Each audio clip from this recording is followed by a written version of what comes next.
नमस्कार छात्रों।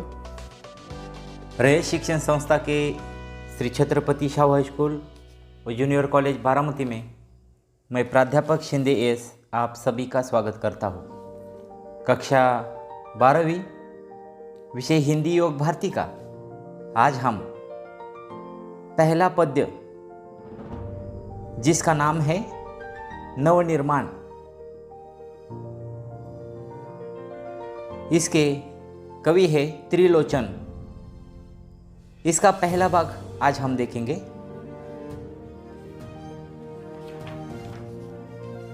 तो सबसे पहले कवि का परिचय देखते हैं। कवि परिचय। त्रिलोचन जी का जन्म 20 अगस्त 1917 को उत्तर प्रदेश के सुल्तानपुर जिले के कटघरा चिरानी पट्टी में हुआ। इनका वास्तविक नाम वासुदेव सिंह है। ये जो चित्र आपके सामने दिखाई दे रहा है, यह प्रसिद्ध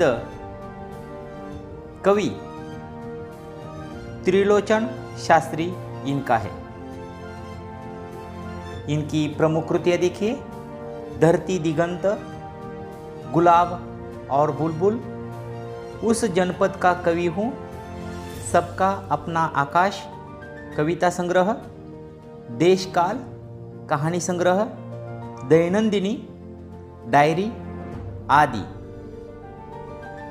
विधा परिचय। चतुष्पदी 4 चरण वाला छंद होता है। यह चौपाई की तरह होता है। इसमें 4 चरण होते हैं। इसके प्रथम, द्वितीय और चतुर्थ चरण में तुकबंदी होती है। भाव और विचार की दृष्टि से प्रत्येक चतुष्पदी अपने आप में पूर्ण होती है। पाठ परिचय। प्रस्तुत चतुष्पदियों में कवि का आशावाद दृष्टिगोचर होता है। वर्तमान समय में सामान्य मनुष्य के लिए संघर्ष करना अनिवार्य हो गया है। कवि मनुष्य को संघर्ष करने और अंधेरा दूर करने की प्रेरणा देते हैं। जीवन में व्याप्त अन्याय, अत्याचार, विषमता और निर्बलता पर विजय पाने के लिए कवि बल और साहस एकत्रित करने का आह्वान करते हैं। कवि का मानना है कि समाज में समानता, स्वतंत्रता, मानवता स्थापित करना हमारे जीवन का उद्देश्य होना चाहिए। अब हम कविता की ओर आते हैं। पृष्ठ क्रमांक 1 पर देखिए। सबसे पहले मैं कविता की पंक्तियों को पढ़ता हूँ और बाद में इसका विश्लेषण एक एक करके कर दूंगा। तो देखिए, पृष्ठ क्रमांक 1।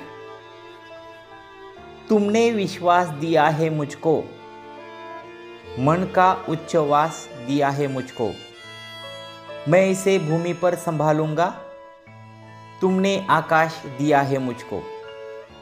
सूत्र यह तोड़ नहीं सकते हैं, तोड़कर जोड़ नहीं सकते हैं, व्योम में जाए कहीं भी उड़ जाए, भूमि को छोड़ नहीं सकते हैं। सत्य है राह में अंधेरा है, रोक देने के लिए घेरा है, काम भी और तुम करोगे क्या, बढ़ चलो सामने अंधेरा है। बल नहीं होता सताने के लिए, वह है पीड़ित को बचाने के लिए। बल मिला है तो बल बनो सबके, उठ पड़ो न्याय दिलाने के लिए। जिसको मंजिल का पता रहता है, पथ के संकट को वही सहता है। एक दिन सिद्धि के शिखर पर बैठ अपना इतिहास वही कहता है। अब इन चतुष्पदियों में कवि हमें कहते हैं कि मनुष्य के भाव और विचार की दृष्टि से अपने आप में पूर्ण होते हैं। इन पद्य में चतुष्पदियों में हमें आशावाद दृष्टिकोण प्रस्तुत किया गया दिखाई देता है। कवि ने इनके माध्यम से संघर्ष करने तथा अन्याय, अत्याचार, विषमता और निर्बलता पर विजय पाने का आह्वान किया है। पहली चतुष्पदियां देखिए। तुमने विश्वास दिया है मुझको, मन का उच्छ्वास दिया है मुझको, मैं इसे भूमि पर संभालूंगा, तुमने आकाश दिया है मुझको। यहां पर शब्द है विश्वास, इस शब्द का अर्थ है भरोसा। उच्छ्वास, इस शब्द का अर्थ यहां पर आया है प्रोत्साहन। तो पहली पंक्तियों में कवि कहते हैं कि मनुष्य के जीवन में किसी का विश्वास प्राप्त करने तथा किसी से प्रोत्साहन पाने का बड़ा महत्व होता है। इनके बल पर मनुष्य अपने बड़े बड़े काम कर डालता है। कवि कहते हैं कि तुमने मुझे जो विश्वास और प्रेरणा दी है वह मेरे लिए बहुत ही महत्वपूर्ण है। इन्हें देकर तुमने मुझे असीम संसार दे दिया है, पर मैं इन्हें इस तरह संभाल कर अपने पास रखूंगा कि मैं आकाश में न उड़ूं और मेरे पाँव हमेशा ही जमीन पर टिके रहे। अर्थात मुझे अपनी मर्यादा का हमेशा ध्यान रहे। दूसरी चतुष्पदियों में कवि त्रिलोचन जी कहते हैं कि सूत्र यह तोड़ नहीं सकते हैं, तोड़कर जोड़ नहीं सकते हैं, व्योम में जाए कहीं भी उड़ जाए, भूमि को छोड़ नहीं सकते हैं। अर्थात सूत्र इस शब्द का अर्थ यहाँ पर आया है नियम अथवा व्यवस्था। व्योम, इस दूसरा शब्द जो है इसका अर्थ यहाँ पर है आकाश, और भूमि इस पंक्तियों के लिए यहाँ पर इसका जो शाब्दिक अर्थ है वह है आधार।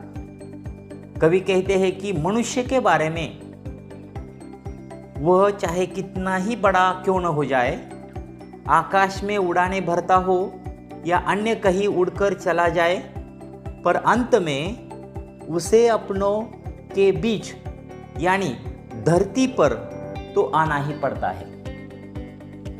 कवि कहते हैं कि यह बात शाश्वत सत्य है कि इस सच्चाई को कोई नियम व्यवस्था तोड़ मरोड़ कर झूठा साबित नहीं कर सकता। अर्थात मनुष्य कितना भी आडंबर क्यों न कर ले, पर वह अपनी वास्तविकता को छोड़ नहीं सकता। सत्य है राह में अंधेरा है, रोक देने के लिए घेरा है, काम भी और तुम क्या करोगे, बढ़ चलो सामने अंधेरा है। इन चतुष्पदियों में कवि कहते हैं कि संघर्ष करने का आह्वान करते हुए कवि कहते हैं कि आपकी राह अंधेरों से भरी हुई है। भले ही यह बात सच हो या आपकी प्रगति के द्वार को अवरुद्ध करने के लिए तरह तरह की कठिनाइयाँ आपके रास्ते में आ रही हो, मुसीबतें आ रही हो, तब भी आपको हमेशा संघर्ष के मार्ग पर रुकना नहीं चाहिए या रुकना नहीं है।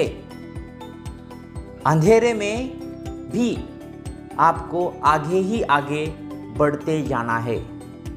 क्यों?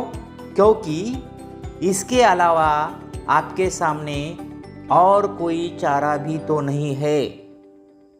कवि का यह कहना, इसका तात्पर्य यह है कि संघर्ष करना जारी रखना चाहिए, क्योंकि संघर्ष से ही सफलता का मार्ग प्रशस्त होता है या सरल होता है। बल नहीं होता सताने के लिए, वह है पीड़ित को बचाने के लिए। बल मिला है तो बल बनो सबके, उठ पड़ो न्याय दिलाने के लिए। कवि यहाँ पर कहता है कि बल यानी अर्थात सामर्थ्य या ताकत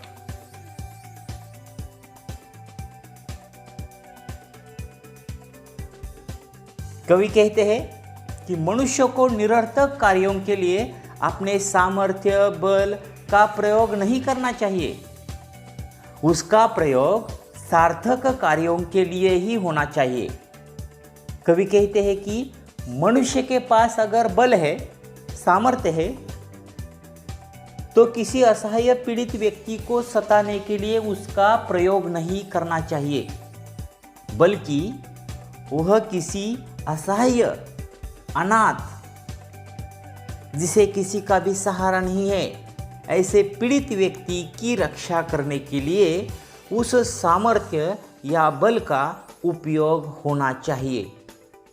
कवि बलवान व्यक्तियों को संबोधित करते हुए कहते हैं कि यदि ईश्वर ने, परमेश्वर ने तुम्हें शक्ति प्रदान की है, सामर्थ्य प्रदान की है, तो तुम सभी कमज़ोर लोगों के बल बनकर उनको न्याय दिलाने की कोशिश करो या न्याय दिलाने के काम में लग जाओ, तभी तुम्हारे बल की सार्थकता हो सकती है। जिसको मंजिल का पता रहता है, पथ के संकट को वही सहता है। एक दिन सिद्धि के शिखर पर बैठ अपना इतिहास वही कहता है। इस पंक्तियों में कवि कहते हैं कि जिस व्यक्ति को अपनी सफलता की मंजिल की जानकारी पहले से ही होती है या हो जाती है, वह व्यक्ति अपने मार्ग में आने वाली परेशानियों से कभी भी नहीं डरता। वह हंसते हंसते इन परेशानियों का मुकाबला करता है और उन परेशानियों को झेल लेता है। ऐसे व्यक्तियों की ही जीवन में सफलता आती है या उन्हें जीवन में सफलता मिलती है। इस तरह सफलता के शिखर पर पहुंचने वाले व्यक्ति समाज के लिए एक इतिहास बन जाते हैं और लोग उनसे प्रेरणा लेते हैं।